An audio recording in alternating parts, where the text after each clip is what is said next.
It's too general. I hate all this business advice because it's always going to be a very generalization of what you should do and what you should not do. But ultimately, it really boils down to your own circumstances and like your own position lah.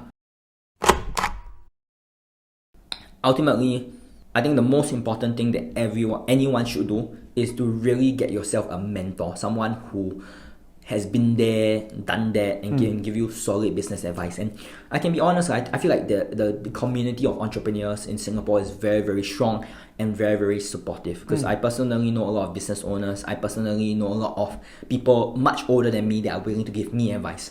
So I know that in Singapore particularly, the startup scene specifically is very, very close-knitted, very, very helpful of each other. There is competition, but I would say it's healthy, friendly competition. Like I'm friends with so many owners of tuition centers. Whenever we go into a lockdown, I literally get 6-7 texts coming in from other centers asking me what I'm doing. Then I share with them, then they share with me, and we collaborate a lot.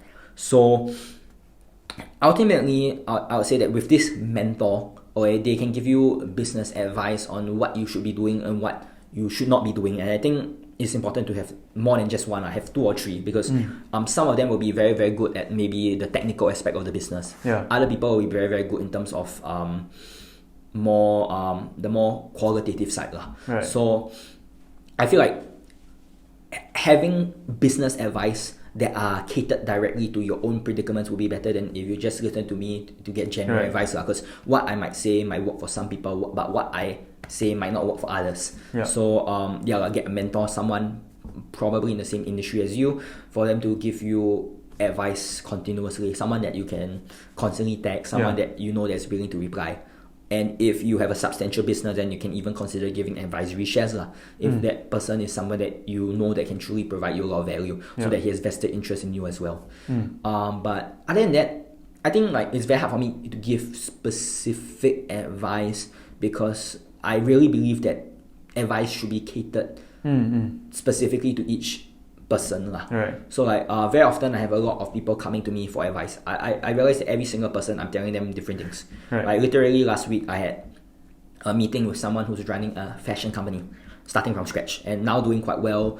The fact is they're breaking even, which is good, especially because I think fashion, at the start it's quite saturated and there isn't very, very high barriers to entry, but it takes time for you to build up. So I was giving him a lot of advice, and he said, wow, like he's going to law school. But now he realized that maybe like entrepreneurship is for him. I said, hey, stop right there. Go try first. And then if you don't like law school, if it doesn't resonate with you, because he's doing it just because of his parents, then you can switch to business. But to each is his own. I think it's very important to find someone that can provide you the specific advice and not just take it from me, because I have a very, very different circumstance maybe you who are watching right now. Actually, I think that in itself is excellent advice, because it's like, like there's so much stuff on social media nowadays, and then like people just take it out of context. So that's really good advice. Like you can watch like Gary Vee or like Grant Cardone or like all these like very, very popular like inspirational speakers pertinent to like business, but I feel like it's very important for you to also selectively listen, because sometimes what they say might not be appropriate to you. So you also need to make sure you're very careful. But then again, it goes into that dilemma. So what is he telling me? Is it correct or not? Like how do I know how to filter things out? And I think that's why it's very important to have someone to guide you along the entire process. So how do you find these like mentors? For me, ironically, I didn't have any clear mentor. I when I first started, I worked for a startup, and then those my bosses then were my mentors per se. But that was like even way before NS. So very, very long ago. But I think that was my first mentorship per se. I think over time I didn't really have a specific mentor, but I got a lot of advice from others.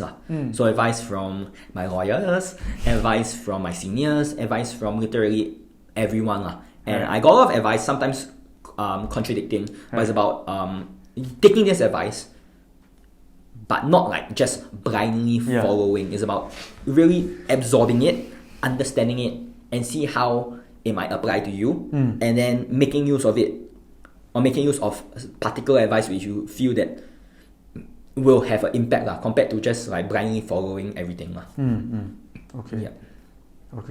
Actually that's pretty damn good advice. Okay, so like another question I have is, what would you say to someone that that's like currently struggling with what he or she. I mean.